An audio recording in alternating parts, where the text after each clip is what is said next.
Halo semuanya, aku Atis Fadriza, welcome to my YouTube channel. Di video kali ini aku bakalan bahas mengenai pelatihan dasar CPNS atau sering disebut juga dengan Latsar atau Prajab. Nah, sebelum mulai jangan lupa di like, comment, dan subscribe channel ini. Oke teman-teman, hari ini kita bakalan bahas mengenai Latsar CPNS atau kepanjangannya itu adalah pelatihan dasar bagi calon pegawai negeri sipil. Nah, jadi aku share ini sesuai dengan pengalaman aku yang udah aku lakukan di Latsar CPNS pemerintah Provinsi Aceh. Mungkin nanti ada beberapa perbedaan sedikit dengan instansi-instansi lainnya. Oke, sebelumnya congratulations buat kalian semua yang sudah lulus CPNS 2021. Tapi jangan senang dulu nih, karena buat kita, termasuk aku juga nih, yang baru lulus CPNS 2021 belum bisa dibilang PNS 100%, tapi masih CPNS atau calon pegawai negeri sipil. Walaupun kita itu sudah diberikan SK 80%. Nah, jadi untuk pengajuan SK PNS 100% kita membutuhkan sertifikat hasil kelulusan dari mengikuti Latsar CPNS. Oleh karena itu, mengikuti Latsar CPNS ini sangat penting karena sertifikatnya itu wajib dilampirkan ketika pengajuan. Jadi jangan sampai kamu nggak mengikuti Latsar CPNS ataupun tidak lulus Latsar CPNS. Oke guys, Latsar CPNS ini akan berlangsung selama 3 bulan, yang mana metode pembelajarannya itu tergantung masing-masing instansi. Kalau kami itu full tatap muka, dan ada juga sih kawan-kawan aku yang blended. Nah, jadi ada beberapa yang online dan beberapa yang offline. Jadi Latsar CPNS ini berlangsung selama 3 bulan, yang mana 18 hari pertama itu namanya internalisasi. Kita akan melakukan serangkaian kegiatan on campus. Jadi kegiatannya itu berlangsung di asrama. Kalau kami kemarin di asrama BPSDM. Kemudian selama 1,5 bulan itu kembali ke instansi untuk menjalankan program yang sudah kita seminarkan. Kemudian kembali lagi selama 3 hari ke asrama untuk mempresentasikan hasil kegiatan yang sudah kita lakukan di instansi. Oke, supaya kalian gak bingung, aku bakalan bahas secara rinci tahap per tahapnya. Dimulai dari yang pertama ada persiapan, kemudian kegiatan internalisasi, yang ketiga ada ujian evaluasi akademik, yang keempat ada kegiatan aktualisasi ketika kembali ke instansi, yang kelima ada kegiatan internalisasi akhir. Yang pertama ada persiapan sebelum mengikuti Latsar. Nah, jadi kebetulan karena kami memang mengikuti kegiatannya itu full tatap muka, jadi kami masuk asrama nih. Nah, jadi persyaratan yang harus dibawa ketika masuk ke asrama, yang pertama ada surat tugas. Nah, jadi surat tugas ini diberikan oleh instansi. Kemudian yang kedua ada SK pengangkatan CPNS. Jadi SK-nya itu SK 80% yang sudah dibagikan. Jadi buat teman-teman yang belum menerima SK, belum bisa mengikuti kegiatan Latsar CPNS. Surat sehat jasmani dan rohani, kemudian surat telah divaksin yang pertama, kedua, dan juga vaksin booster. Nah, bagi teman-teman yang belum vaksin booster, diwajibkan untuk membawa surat antigen ataupun PCR.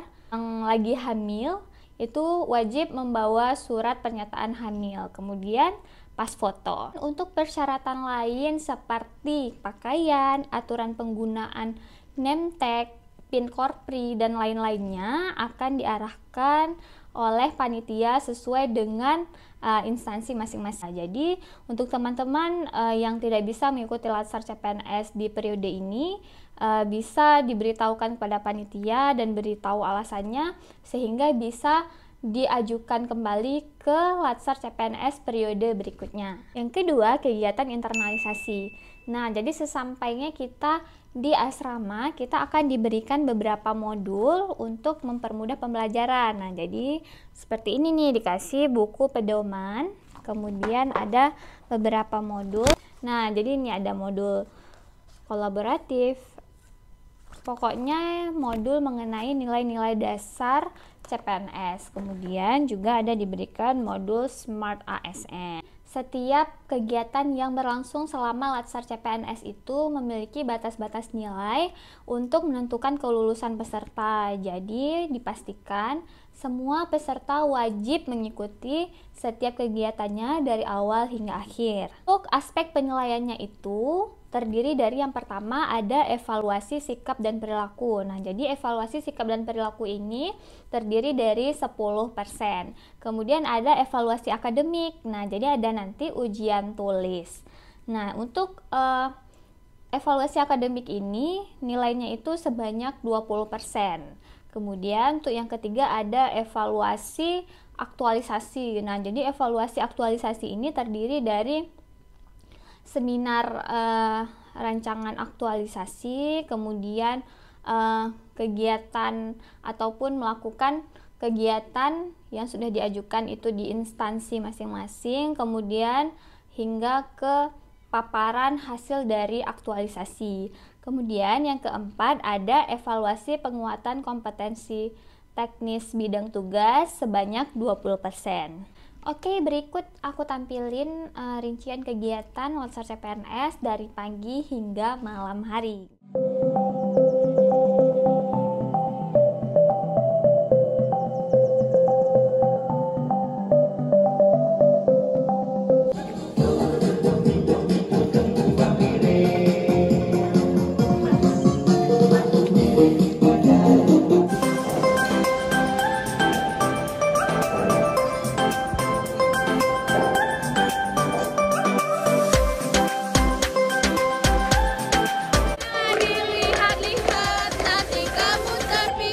Karena anggota kami hebat-hebat.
Ketiga, ujian evaluasi akademik dan pemaparan rancangan aktualisasi. Nah, di tahap akhir internalisasi, yaitu di hari ke-16 dan 17, kita itu akan mengikuti sesi ujian tulis. Nah, jadi ujian tulis ini berupa soal choice sebanyak 100 soal, kemudian soal esai itu ada 5 soal. Kemudian di hari selanjutnya kita akan presentasi rancangan aktualisasi tentang kegiatan yang akan kita lakukan setelah kembali ke instansi. Nah, untuk ujian evaluasi akademik yang choice 100 soal itu terdiri dari soal-soal tentang nilai-nilai dasar CPNS seperti berorientasi pelayanan, akuntabel, kompeten, harmonis, loyal, adaptif, dan kolaboratif. Serta ada juga soal-soal tentang manajemen ASN dan smart ASN. Semuanya itu ada di dalam modul dan juga sudah kita pelajari ketika sesi kelas. Kemudian untuk soal esainya itu ada terdiri dari 5 soal. Nanti kita kayak dikasih kasus tersebut, kita harus mengidentifikasi masalahnya, gagasan penyelesaiannya, kemudian apa sih hubungannya dengan nilai-nilai dasar ASN. Kemudian untuk pemaparan ataupun presentasi rancangan aktualisasi, jadi kita harus mempresentasikan terkait dengan kegiatan kita. Nah, jadi bagaimana kita menemukan isu-isu terkini di instansi, kemudian bagaimana cara pemilihan core issue ataupun isu yang terpilih dan apa sih pentingnya kegiatan tersebut dalam menyelesaikan isu yang terjadi di instansi. Next, yang keempat ada aktualisasi. Nah, jadi setelah 18 hari mengikuti kegiatan di asrama, kita bakalan balik lagi ke instansi selama kurang lebih 45 hari untuk menjalankan kegiatan yang sudah kita paparkan sebelumnya. Nah, jadi kegiatan yang kita lakukan ini untuk menjawab isu-isu terkini yang terjadi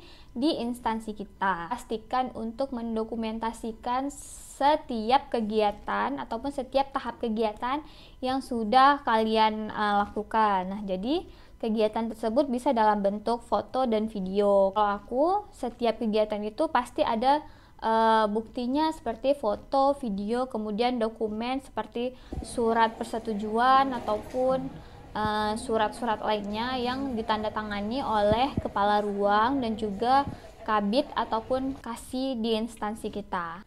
Nah, pastikan juga untuk menerapkan nilai-nilai berakhlak ataupun nilai-nilai dasar ASN di setiap kegiatan kita. Yang kelima, internalisasi akhir. Nah, jadi setelah 45 hari menjalankan kegiatan di instansi masing-masing, kita harus kembali lagi ke asrama selama 3 hari untuk memaparkan hasil kegiatan yang sudah kita lakukan. Kita harus membuat laporan akhir. Kemudian kita juga mempresentasikan bagaimana hasilnya, bagaimana rencana tindak lanjut untuk kegiatan tersebut, dan bagaimana efektivitas kegiatan tersebut dalam menangani isu-isu teraktual di instansi. Nah, jadi setelah presentasi, laporan akhirnya itu akan ada revisi ya sedikit, kemudian laporannya dijilid dan diserahkan ke BPSDM. Nah, di hari terakhir akan ada kegiatan yang sangat ditunggu-tunggu oleh seluruh peserta, yaitu acara penutupan dan juga pengumuman kelulusan bagi seluruh peserta Latsar CPNS. Nah, alhamdulillah kami untuk angkatan kami itu lulus semuanya 100%. Yeay!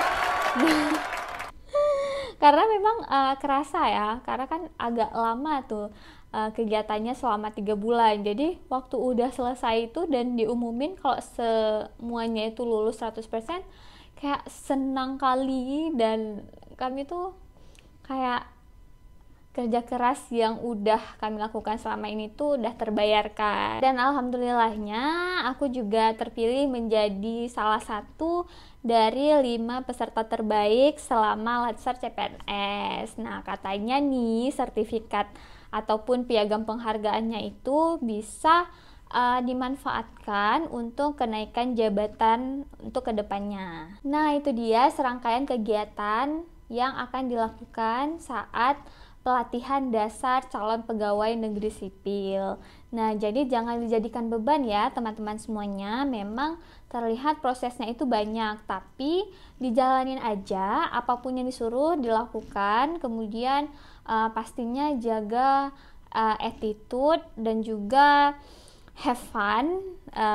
Pasti kita semua bakalan lulus 100%. Oke guys, terima kasih banyak untuk seluruh teman-teman yang menonton dari awal hingga akhir. Semoga bagi teman-teman yang akan mengikuti Latsar CPNS diberikan kemudahan dan kelancaran, serta diberikan kelulusan untuk seluruh angkatannya itu lulus 100%. Amin amin ya robbal alamin. See you next video. Assalamualaikum warahmatullahi wabarakatuh.